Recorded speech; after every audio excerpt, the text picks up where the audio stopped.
Oh my God. Oh my God.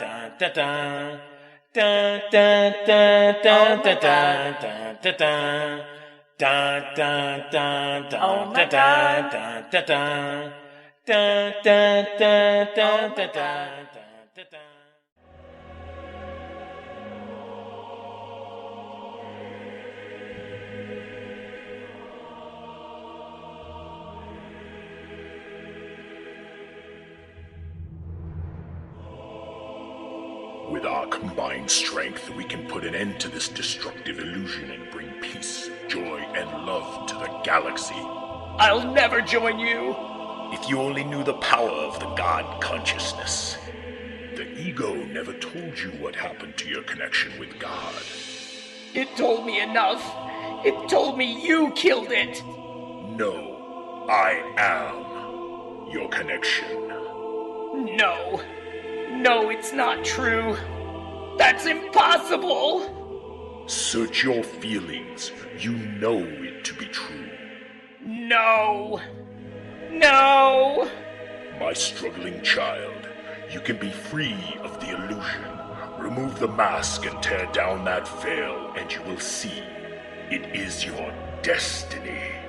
Join me, and together we can walk the path home through forgiveness as father and son. And so it is. Welcome back, folks. Star Wars The Bear Awakens podcast. Episode 9. As you can tell by the introduction, folks, we're going to be talking about the illusion. So first and foremost, you probably heard about the concept of the illusion. You've probably heard of it through YouTube or through social discussions, roundtables, restaurants, wherever it is. A lot of people use the phrase lightly, that they believe we are in an illusion, therefore we can do whatever we want, and nothing's really going to make a difference. Some people say that, yes, this is an illusion, this whole thing that we're living in, this planet, everything's part of an illusion, it's somebody else's dream, and that we don't really exist, so therefore, what does it really matter? People use that as an excuse. They use it as an excuse to say, well, shoot, if it's an illusion, I guess I'm not really going to get in trouble for anything. I've spoken to several addicts in the last few years that have actually told me, it's just an illusion, so we're okay. It's love, peace, joy, and happiness, and we're walking down an illusion, so it really doesn't matter. When we watch episodes of Star Wars, whether it's the television series or the movies, one thing that we gathered from the concept of the Force is that it's more powerful than most people imagine. The Jedi don't really get what the Force is until they end up passing and crossing over. Now, what's interesting is a lot of them didn't get to that point until Qui-Gon started finding that secret, or that avenue, in the afterlife. In fact, he was the first person to show Master Yoda that there was something like an afterlife. Now, we even saw in part of the Clone Wars where Anakin, Obi-Wan, and Ahsoka got stuck on the planet with the father, son, and his daughter, and they were informing or teaching them about this concept of the Force and what it truly is, that it is always about balance and being centered. The problem is that when they left that planet, their memories were wiped out, so they weren't able to bring that information back with them. Then we get a deeper understanding of how the Force really works, or this illusion really works, when Yoda's on his quest, guided by Qui-Gon Jinn's spirit. Qui-Gon shows up as the essence of the Force in the sparkles, kind of like little fairies or whatever, and guides Yoda to go into the dark cave and to experience a little bit of the dark side. Okay, Yoda then traveled to we'll call it a nebula of sorts. There was a glowing planet that he ended up visiting and found 5 priestesses with different facial expressions.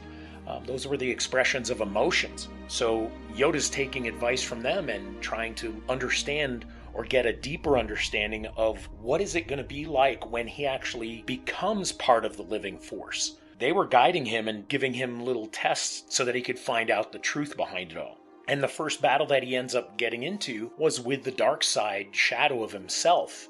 And he battles that dark side, and he's Yoda thinking, hey, I'm a Jedi Master. I've already gone through all these tests. I know exactly what the Force is about, and I know exactly how to use it to the benefit of all. So this dark shadow comes at him and is fighting him. And Yoda's refusing to believe that the dark shadow even exists. When the dark shadow finally gives in is when Yoda kind of understands the truth behind the illusion, is that, you know what? in our beings, we have to be in a more balanced place. To have a little bit of the dark side knowledge is okay. It's how we use it is important. So when we're looking for balance in our lives and wondering what this illusion is, the balance part is going to be understanding that we are living the illusion. And then while we're here, we have to do the best we can. The illusion ends, folks, when we pass on and ascend into the living force or the God consciousness. So the God consciousness is actually similar to what Qui-Gon Jinn was into, as well as the 5 priestesses. Okay, they were part of the living force, part of the understanding of the force. So in order to get to that place so that Yoda could train Obi-Wan, Yoda had to go through these battles and these fights within himself. And ultimately, when Yoda fully understood what that dark shadow represented, the dark shadow was removed and it disappeared.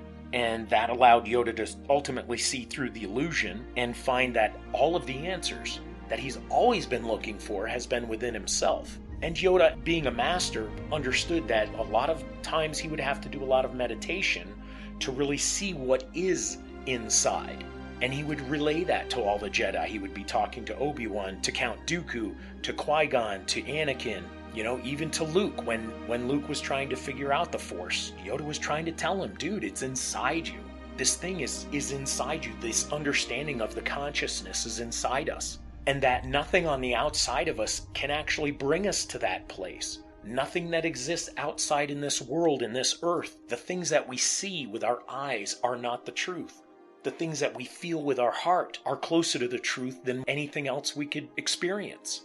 Our 5 senses are part of the illusion. We're trying to logically connect to things because we're trying so hard to stay in this illusion. Because apparently we're afraid of going back to God. There was a separation that happened. When we were created, we were actually a part of God and part of the light. And God said, let there be light. He basically was making more of himself, more of the goodness and the beauty and the peace and serenity of the light.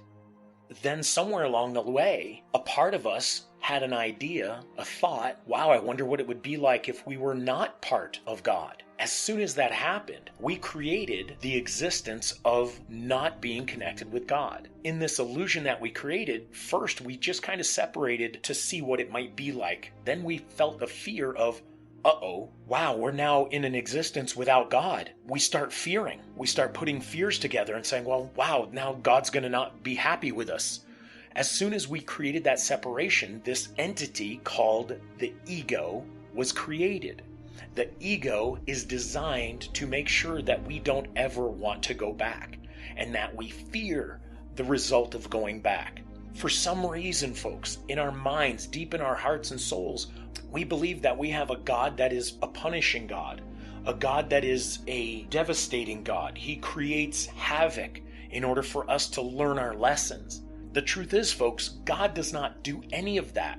The ego inside us does that. The egoic understanding of this illusion is what is creating those devastations. Everything that we see and experience and hear and touch, taste, and feel are all parts of us trying to say, no, I believe that God is going to crucify me, or God is going to punish me for my bad behaviors. God doesn't do anything but love. There is no punishment. God is there feeling us and loving us all the time.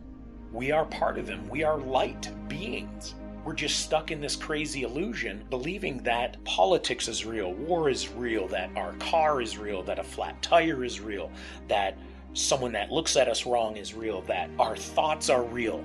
There's a deeper concept here, folks. It's just like the Force in the Star Wars. The living Force is a place to go to really understand what strength is, and that's the becoming one.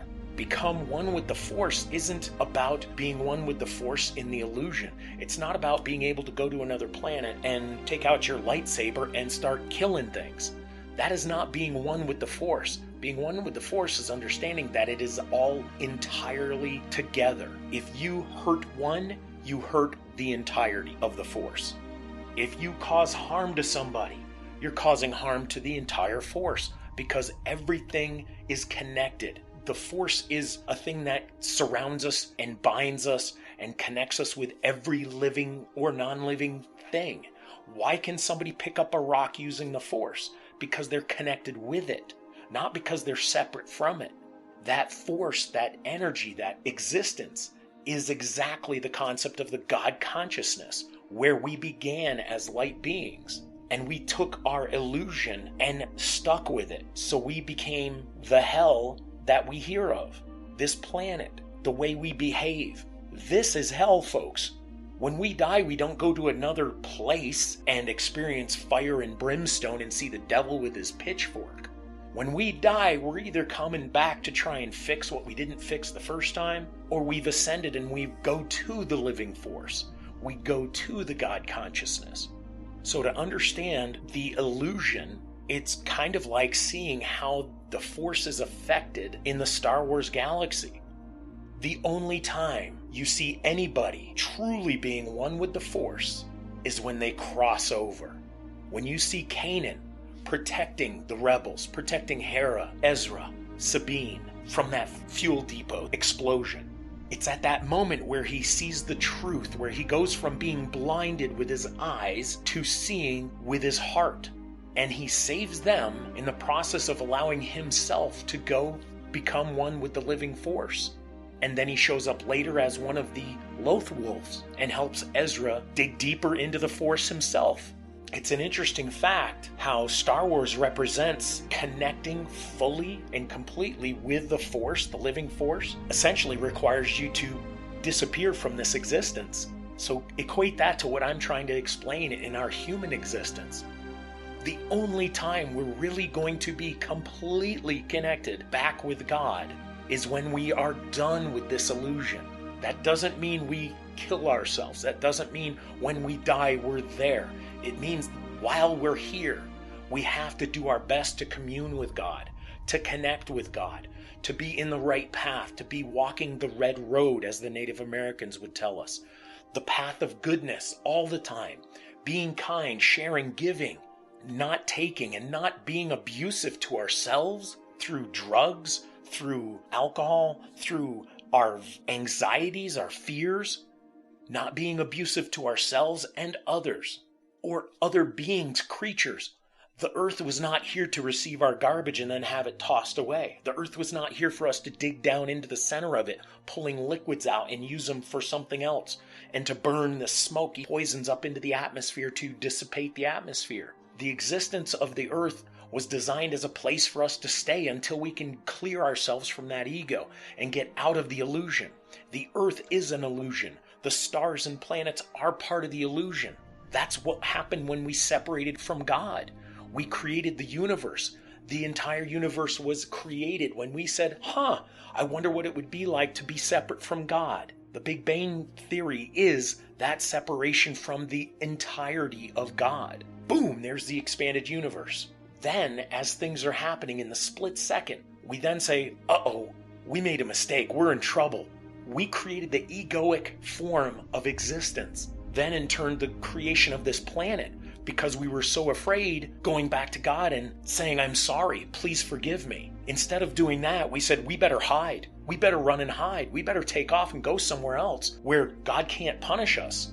Again, the ego was bringing us to this point. The evil ego, the devil, all of those are all the same thing. Good and evil, God and the ego. Our ego is keeping us from attaining our consciousness. To be able to dig deep inside yourselves during the hardest times in life is when we tend to get better connected with the consciousness of God. Where do we go when we're at our darkest? Where do you go when you're at your darkest? Are you seeking out your drug for temporary fixes? Are you seeking out a Jedi to show you the way? Or are you actually going directly to the source? The Jedi and the Sith all used the Force. When it was time to really connect and get in touch with the Force, all of these beings would go inside themselves. They wouldn't use any outside resources.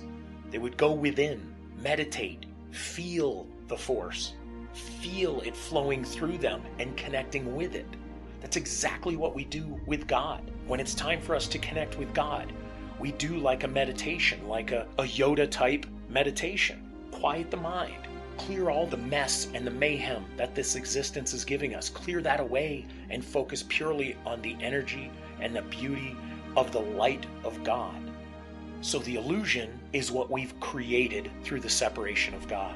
The illusion isn't something that we can say, well, shoot, since it's an illusion, I'm going to start stealing stuff because when I die, it's an illusion. It doesn't matter. None of this stuff is going to make a difference. That's incorrect. That's walking a terrible path.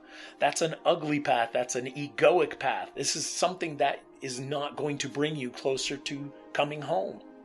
So the illusion is not a magician's toy, sleight of hand. The illusion is the fact that we are here.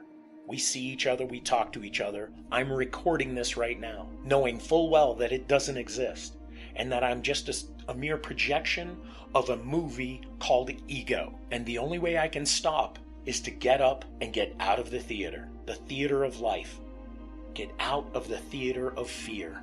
The movie is showing us fear, anxieties. It doesn't show us the hope. It doesn't show us the consciousness of God. It's a mere screen showing you the players in the illusion, the actors, those that have been sent to play a part. It's up to us to make sure we get the right actors around us so that we can start seeing through the illusion. Because if you look on the other side of that screen, that movie screen, there's nothing there. But we have this veil, this thing, this screen that is showing us a false existence. That is our illusion. Thank you very much, folks. I hope you enjoyed this talk. The illusion's pretty tough to handle sometimes, depending on who you're talking to and where you're going with that conversation. New Age people are still kind of tripping over the illusion concept. Religions don't exactly like to hear about the illusion, because then that ruins their whole process of gaining people and gaining more money. So this is something deep within each individual. We are all together as one, as light beings. We're just all buying into this illusion, and we're here, walking day by day through this illusion. So walk the path of consciousness. Become one with the Force by connecting with consciousness of God, or connect with the Force. Thank you very much, folks, again. I appreciate your presence. I appreciate your desire to listen to this. We have lots of fun doing it. It brings us a moment of gifting, a moment of giving. And what else is there in this life but to be in a giving state? This existence, trying to find the consciousness of God, is all about forgiving. It's not about foretaking. So thank you all. We bless you. We love you. We look forward to hearing from you on our next episode.